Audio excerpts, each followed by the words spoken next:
I used to believe something that many people quietly believe, even now. I thought I had more time to slow down, more time to focus on what truly mattered, more time to deepen my relationship with God. When you are young, time feels generous, almost endless. The years ahead stretch out like an open road, and you assume it will always be there waiting for you. So whenever my faith asked something deeper from me, I gently pushed it forward. Tomorrow, I would tell myself, not because I didn't love God, not because I stopped believing, but because I convinced myself that later would be easier. My name is Thomas, and I am 81 years old now. And if there is one mistake that followed me quietly through most of my life, it was this simple assumption that I would always have time for God later. I wasn't a reckless man. I tried to live responsibly. I worked hard, provided for my family, stayed dependable, showed up where I was needed.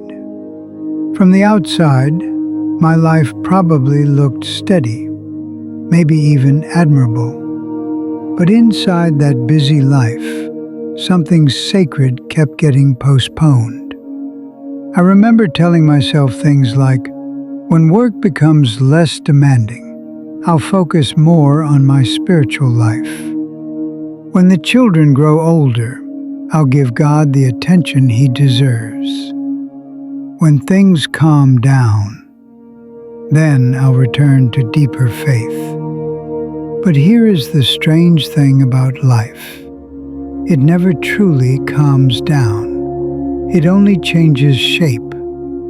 One responsibility replaces another. One urgency flows into the next. And without realizing it, years begin slipping quietly through your hands. I still prayed, of course, but my prayers grew shorter over time. Less like conversations, more like quick check-ins. Sundays became flexible. Silence became rare.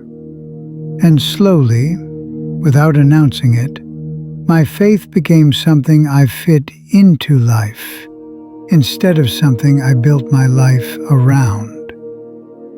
My Bible gathered more dust than fingerprints, not because God mattered less to me, but because everything else kept screaming louder.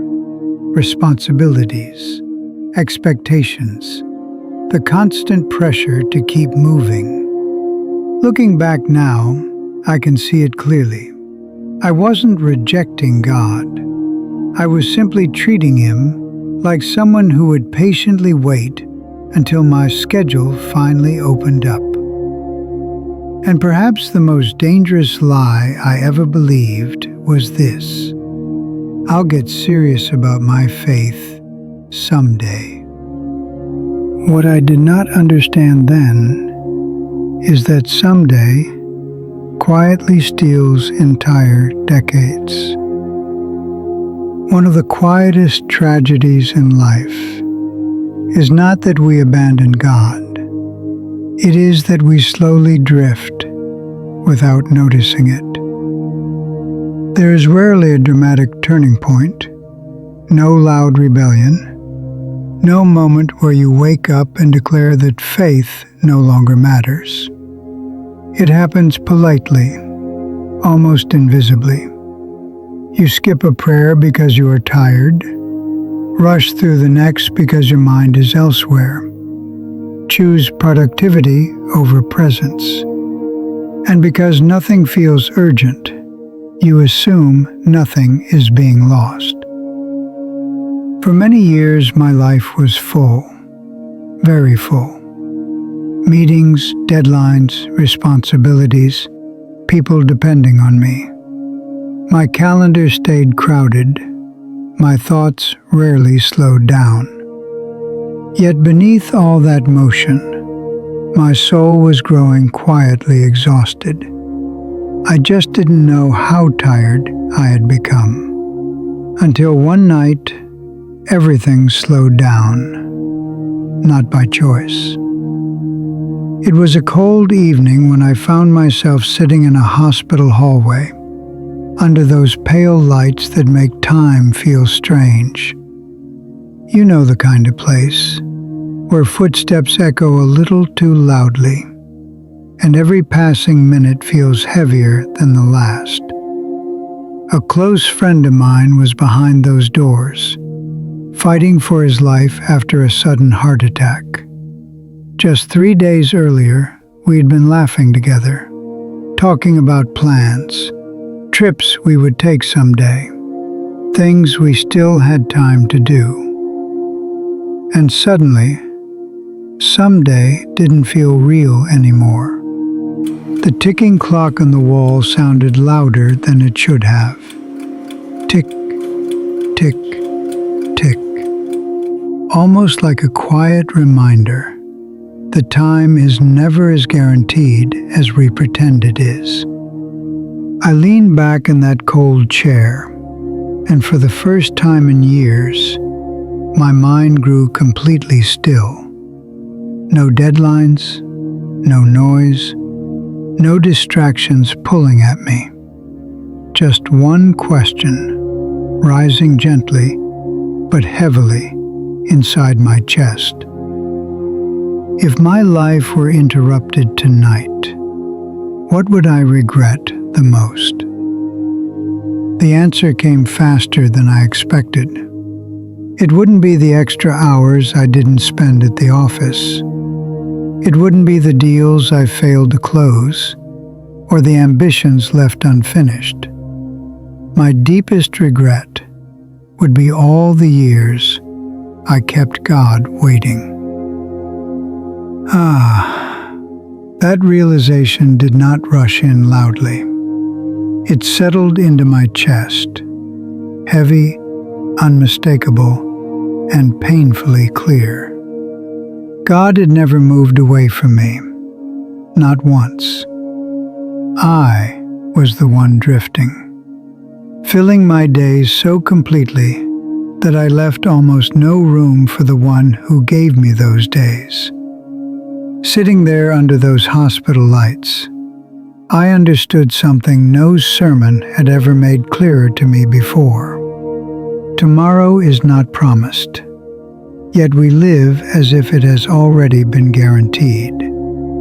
And for the first time in decades, I didn't offer God a rushed prayer. No polished words, no careful sentences, just a whisper, barely louder than my breath. Lord, I don't want to keep living too busy to notice you. Something began to change in me after that night. Not suddenly, not dramatically, but quietly, the way most meaningful transformations begin. When my friend finally stabilized and the crisis passed, life slowly returned to its normal rhythm. The same responsibilities were waiting, the same expectations, the same busy world. But something inside me was no longer the same. I could not unhear that question.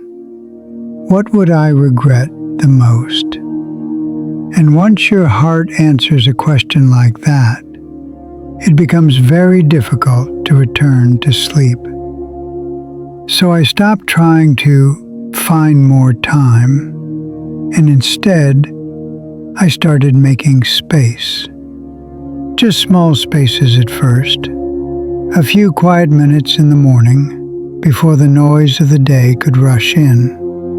Slower walks where I wasn't listening to anything, just noticing the world again. Longer prayers that sounded less polished and far more honest. And do you know what surprised me the most? God did not feel distant. He did not feel disappointed. He did not feel impatient with me. Instead, it felt as though He had been beside me the entire time, quietly waiting for me to notice.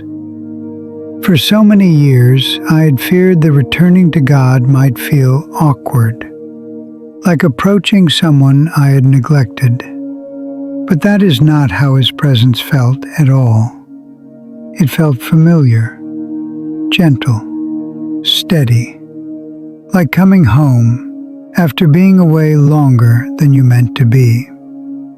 If you are listening to me right now, let me ask you something very gently. What is quietly filling your life these days? The constant chase for stability, endless notifications, responsibilities that never seem to end. None of these things are evil. Many of them are necessary parts of living. But when they begin to occupy every corner of your attention, something sacred can slowly be crowded out. And the frightening part is, you rarely notice it happening. Here is a truth I wish someone had placed in my hands much earlier in life. If your life is too busy for God, it is simply too busy. Because a crowded schedule may impress the world, but it cannot nourish the soul. You don't need hours of spiritual discipline overnight. You don't need perfect words. Sometimes the holiest beginning is simply this: pausing long enough to whisper, "God, I want you back at the center of my life." And the beautiful thing is this: as long as we are breathing, it is not too late to return. Before you go, let me leave you with one gentle thought. Don't wait for a hospital hallway or a frightening moment to remember what truly matters. Make the space now, while time is still a gift in your hands. And if this story stirred something in your heart, you are not alone. Many of us are learning, sometimes later than we hoped, what it means to truly live with God at the center. So if you want more quiet reminders like this, more stories that help us slow down, reflect, and return to what matters most, I would be honored to have you walk this journey with me. Subscribe and join this small circle of listeners who are choosing not to sleep through their lives. And if someone came to your mind while listening today, share this with them. Sometimes a single reminder arrives exactly when a heart needs it most. Take a moment today, breathe a little slower, and don't forget, God is never far. We only need to turn toward Him.